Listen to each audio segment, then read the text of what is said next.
पण लिहू therefore dx/dt.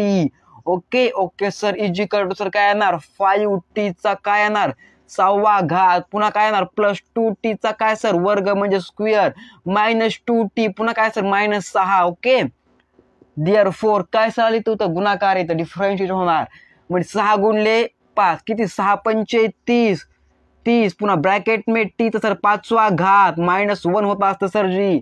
Okay कारण डिफरन्शिएशन आहे सर इथं इंटिग्रेशन मध्ये +1 होत असतं.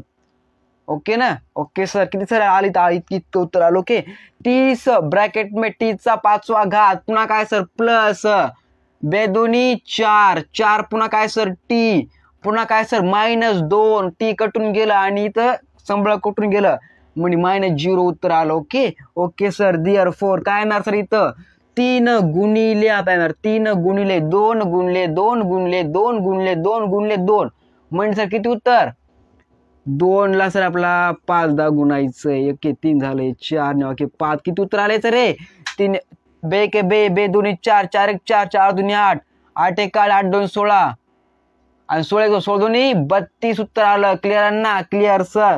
म्हणून सर आपण 32 पुन्हा काय सर जी प्लस 4 1 4 4 2 काय सर जी 8 8 -2 0 घ्यायचं नसतं. ओके therefore सर आपण लिहू 32 गुणिले काय सर 32 गुणिले 30 उत्तर किती आलं रे किती उत्तर आलं 0 इथं. ओके 3 1 3 3 2 6 3 3 9 उत्तर आलं सर 960.